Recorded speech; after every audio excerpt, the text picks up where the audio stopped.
Hi and welcome to the show. Today we've got the third part of our look behind the scenes at how the kit you use goes from the furnace to your harness.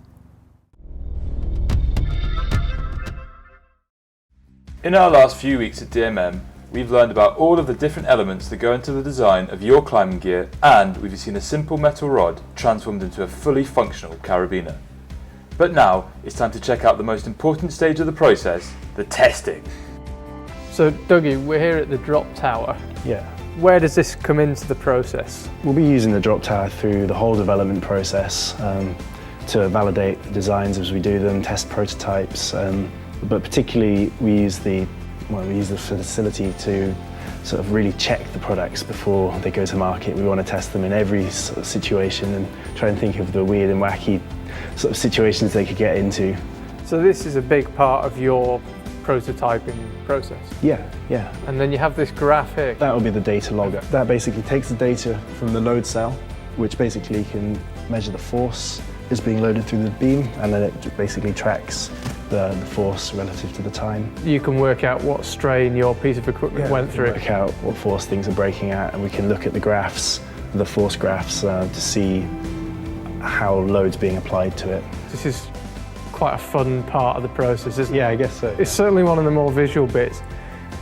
So can we check out one of the tests and see something fall and bounce and everything? So this is another test that is above and beyond. It's something that DMM we like to do. We've got a new pivot belay device here, and we've rigged it into a guide mode situation, and we're going to drop an 80 kilo mass in full factor 2.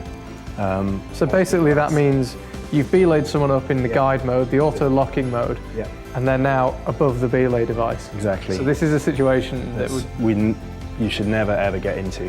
And it would be very unlikely to occur, but we're still going to try it anyway. But we want to check that if it does happen, then the product's going to perform.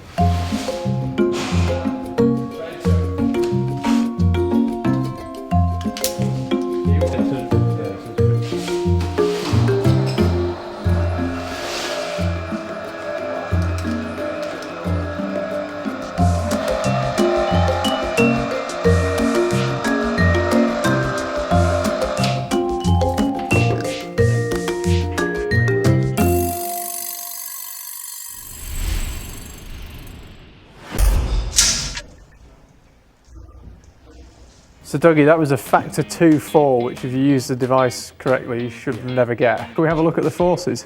Yeah.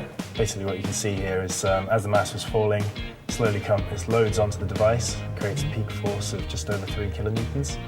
And as the rope slides through, it slowly arrests the device and then comes to a halt. And that's how we measure what forces we're putting on the device. So if you use that device correctly, you shouldn't be able to generate what we've just generated, which is what, 3.2? Yeah.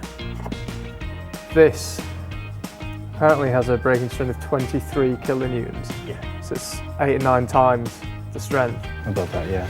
Above what we've managed to generate with a brutal test. Mm-hmm. Tell us what we're going to do with this carabiner now. Well, again, we can do another above and beyond test here. In the standard, it requires you to test the carabiners with the gate open, so just the strength of the back of the carabiner.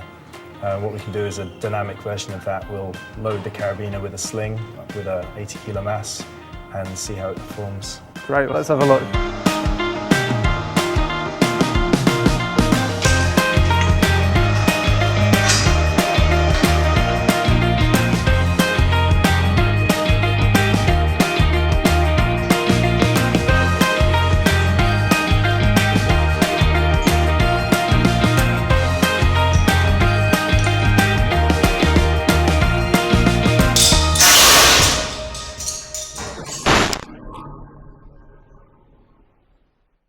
So Dougie, I'm no technical expert, but I think that broke. Yeah, I think it did.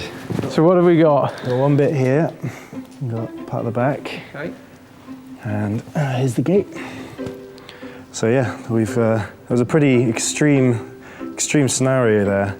So talk us through what you did to generate so much force. Well, we dropped an 80 kilo steel mass onto a low stretch textile like Dyneema, flow fits directly into a carabiner with the gate tied open. Okay, so what does the clove hitch do? How does that affect? It just holds the sling in place basically. Okay.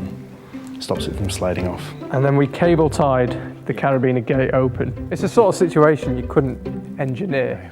But you can get into situations where you might snag the nose onto a bolt or something like that. It's another test that we want to just do just to check the validity of all the products. See how it's That's what it used to look like.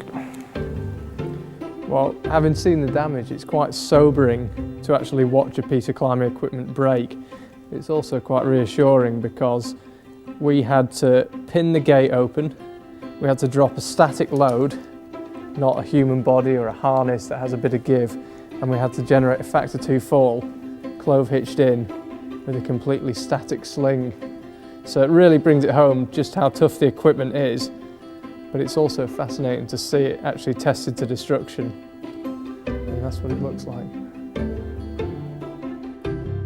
Thanks to everyone at DMM for their help, and congratulations on the industry award that the DMM Pivot won at Outdoor 2015. That's it from us today. We'll see you tomorrow.